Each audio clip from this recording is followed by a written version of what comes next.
Okay, a journey to the West. The essential points of actual practice. Here it is.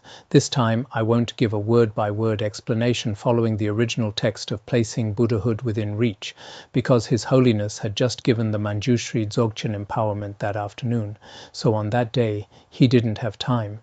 At that time, many people were asked to leave. He was going to teach Manjushri Dzogchen, placing Buddhahood within reach, but His Holiness said there wasn't enough time because the empowerment had just finished. Also, many newcomers would arrive the next day and many people present today would leave tomorrow. So he said, let me talk about the essential points of placing Buddhahood within reach. His Holiness has taught this text many times in various places. We should have at least some understanding of placing Buddhahood within reach. Otherwise, as lineage disciples of His Holiness, if we don't understand anything about placing Buddhahood within reach, it would be such a pity. His Holiness did the same when he went to America. I'm now compiling the teachings from Singapore, and it's the same. He placed great emphasis on this. In terms of actual practice, there are three essential points: in the beginning, the middle, and the end. What is the essential point in the beginning? A practitioner must rid him or herself of attachment to anything in samsara, so that in your mind you can give rise to a genuine intention of following the authentic path to liberation. You must have this aspiration: I want to attain liberation. By deeply contemplating the freedoms and advantages of human existence and the impermanence of life, you can dispel attachment to this present life. By deeply contemplating the karmic law of cause and effect and the faults of samsara, you can dispel attachment to all future lives. In short, until you have completely let go of attachment to samsara, you need to continue these contemplations. We must find a way to examine these four types of renunciation. Through the four contemplations that turn the mind, we let go of attachment to samsara in both this life and future lives. Check for yourself. You must truly wish to attain liberation. If you have this kind of mind and it's always present, it shows that your renunciation has deepened. Nothing else matters. There's no real meaning in samsara anyway, whether in the God realms or the human world. There's no real meaning, this life included. The great masters of the past truly had such excellent renunciation. Now, the second, what is the essential point in the middle? It is to accomplish vast benefit for yourself and others. What are the expedient methods to benefit yourself and others? They are to take refuge and to arouse bodhicitta. How do you take refuge? First, you must make a commitment. Take a vow to be a pure Buddhist. Then, on this basis, engage in Dharma study and practice. The Buddha Dharma can be categorized into two types: the common teaching of the common vehicles and the uncommon teaching of Mahayana. All followers of the common vehicles, even at the risk of losing their own lives, should not harm other living beings. This is included in the precepts for both monastics and lay practitioners, and you must abide by this. Here, His Holiness is saying that the essence of the refuge vow is not harming sentient beings. This is the bottom line. It's very important. Of course, simply not harming others is not enough. You must vow to never harm others. You need to make this commitment. Only by having such a resolve can you become a qualified Buddhist. As Buddhists, are we really Buddhists? Ask yourself, not harming any sentient being, just saying, oh, I'm a kind person, I'm a Buddhist. That alone is not enough. From now on, I will not harm any sentient being. Have we ever made such a vow? We often make strong oaths about other things. But have we truly said, from now on, I will not harm a single sentient being? If you have this kind of mind, then regardless of what others may say, you yourself know that you have become a Buddhist. I will not harm any sentient being. No matter what being I encounter, no matter what happens, I will not harm them. This is also what His Holiness taught. If you have faith, this is called a pith instruction. This is called a teaching. If you don't have faith, then even a teaching is just a piece of paper, just some words. Other than that, it's nothing. Otherwise, without taking a vow, if you simply don't harm others, then rocks and mountains would qualify too. But they are not Buddhists. In order not to harm others, you must rely on the vow of taking refuge in the three jewels. This is what taking refuge means. Actually, whenever His Holiness taught Manjushri Dzogchen, his angle was always different each time. He taught it in Singapore and in Malaysia too. If it were completely repetitive, I wouldn't think it necessary to compile them. But when I did compile them, some wording may overlap a little, but the meaning and perspective are completely different. If you look at it with wisdom, you'll see that although the topics are the same, the emphasis of the content is completely different. It may seem like His Holiness has taught on refuge many times, but what he says about refuge may be a bit different from what we think we understand. Take a look for yourself. This is what taking refuge is about. The prerequisite for not harming others is to take the Buddhist vows. The tradition of receiving pure precepts has been maintained very well in many countries in Southeast Asia. There are many monastics who have taken the novice or bhikshu precepts. The Tibetan regions, India, and Sri Lanka also have many. But this is not an easy thing to do in America. American monastics are indeed rare. At that time, His Holiness hadn't yet arrived in Washington. When he arrived in Washington, he met a few monastics, which gave His Holiness some comfort. At that time, when we were in Colorado, we hadn't met a single American monastic, so at that time in America, this was not an easy thing to do. In any case, you can take the 5 precepts or the 8 one-day precepts for lay practitioners. At the very least, you could take intermediate precepts, but intermediate precepts aren't explained in detail here.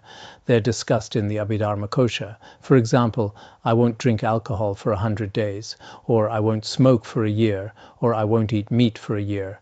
I won't eat meat during Sagadawa month. Nowadays, many people, including some Tibetans, don't eat meat during Sagadawa month. I won't kill for a year, or for 3 years, and so on. These are called intermediate precepts. What are the 5 precepts for lay practitioners? During one's lifetime, refrain from taking the life of a human being, no killing of humans, not to mention other beings.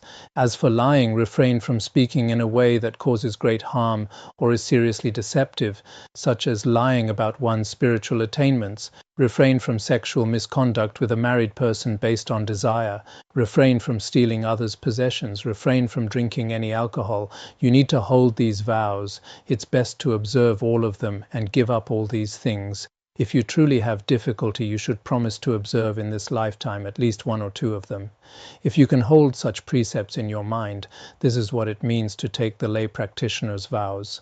There are 1 precept holders, 2 precept holders, and multiple precept holders. These are the lay practitioner's vows. No killing, no stealing, no sexual misconduct, and no lying. These are called the 4 root precepts. In our usual lay vows, these are also the 4 root precepts. If you promise to observe these 4 from today's sunrise to tomorrow's sunrise, this is the practice of Sojong, the one-day vow. The regular 8 precepts include 4 more, but it can also be explained this way. For instance, if you observe the 4 root precepts just until tomorrow, this is also a partial Sojong practice.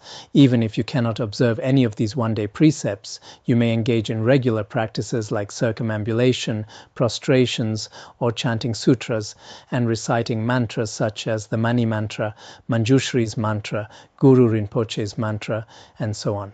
Chant these mantras as many times as you can. Actually, this approach is very important. I felt this when I was compiling the teachings. Many of us should adopt this approach too.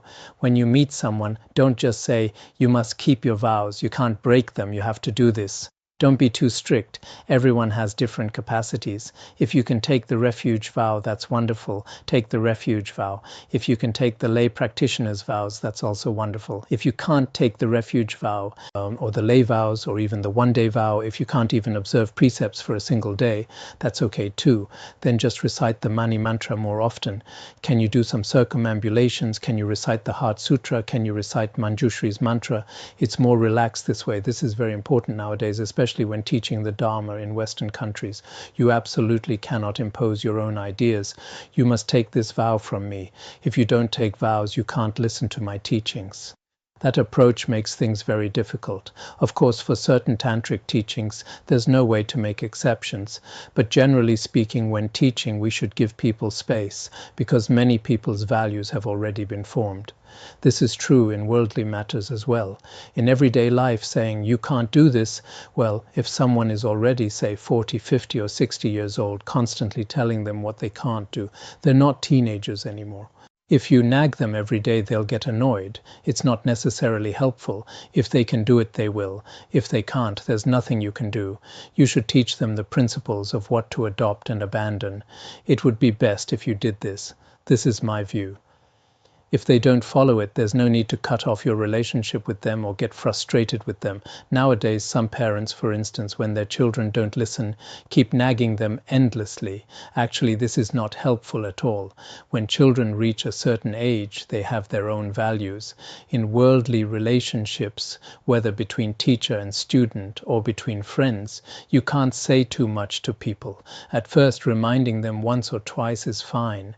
Beyond that, if you do it every day, it's somewhat disrespectful to them. They know themselves what's reasonable and what's not, and wise people know this even better. So His Holiness's approach to spreading the Dharma here, we who follow must understand this. Otherwise, some monastics who know just a little might say, "You must ordain. Everyone must ordain. Not ordaining is not okay." Or, "You must take the lay vows, not taking them is not okay." But people have all sorts of circumstances. If someone truly cannot take the lay vows, don't force them. If they can't take refuge, don't force them either. Then ask, "Can you recite the Mani Mantra or Mani Padme Hum?" If they can't even do that, then say, "That's fine, just be a good person." If they say, "I don't want to be a good person, I want to be a bad person," well, that's okay too. Go ahead and be your bad person then. Even that is of immeasurable merit. We can put it this way. This is very important. We Tibetans have a custom, shouting and cheering when encouraging others to take a big step forward. Now I am also going to cheer you on toward virtuous practice. A cheer is meant to inspire an individual's ability in a competition. How can I inspire you? As you know, in our land of Tibet, the population is sparse, the economy is backward, and the overall education level is not the best. Even so, not only all the lamas, but almost every Tibetan man or woman has been reciting the Mani Mantra over 100 million times, or Manjushri's mantra during the course of their lives. This is truly widespread in Tibet. Especially among the older generation, there's hardly anyone who hasn't recited at least tens of millions. So His Holiness put it quite fairly here. In Tibet, our population is small, the economy isn't great, and the education level, well, many people didn't even know how to use computers. At that time, even in America, computers were basically non-existent. But when it comes to reciting mantras, Tibetans are remarkable. Just look at how many His Holiness Jigme Phuntsok Rinpoche himself recited, and Ani Medron, everyone knows. By contrast, in your country, America, there is a large population and a strong economy, and a wide range of modern education. Even so, it seems that many of you don't chant anything at all. That day, His Holiness seemed to gently scold them. You just hold onto your arms without using them to accumulate merit, just sitting there.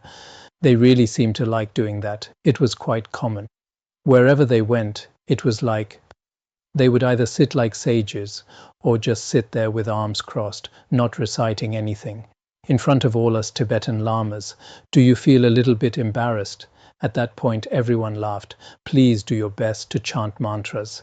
At our academy, things are a bit better. Everyone carries a mala and recites mantras.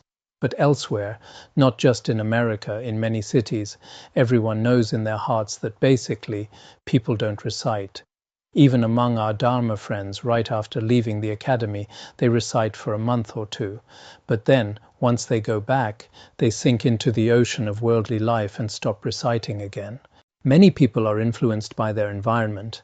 It is not enough for you to just refrain from harming others.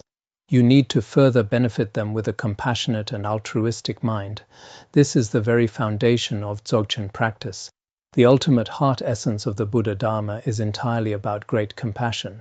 Abandoning the selfish concern for your own benefit, constantly having kind thoughts and doing wholesome deeds for all sentient beings, such altruistic practice is indispensable. This is what arousing bodhicitta means. This is the essential point in the middle. The essential point at the end is to rely on a method that is free from any fault, trustworthy and qualified through the examination of valid cognition to achieve Buddhahood. What is this method? It is the Vajrayana path of secret mantra, or in particular, the ultimate clear light teaching of the great perfection, which is the pinnacle of all vehicles, diligently engaging solely in Dzogchen practice, is the final essential point that can accomplish everything. In the end, His Holiness said, first renunciation, in the middle arouse bodhicitta, and finally one must accomplish the great perfection. As such, all Buddha Dharma can be summarized into 3 key points: refraining from harming others, benefiting all living beings, and seeking the path that enables you to benefit beings easily, swiftly, and in a vast way. This is the Tantric teachings. After practicing Dzogchen, it's not about enjoying some wonderful experience for ourselves. The purpose is to find the swiftest and most vast way without any difficulty to benefit others. This is the purpose of practicing Dzogchen. Everyone should understand this. That's how it should be. The above are the essential points of actual practice in placing Buddhahood within reach, summarized into these 3 points. Anyone who wants to receive more on this teaching, please come on time tomorrow on Friday afternoon. That's all for today. Okay, that's what His Holiness said at that time.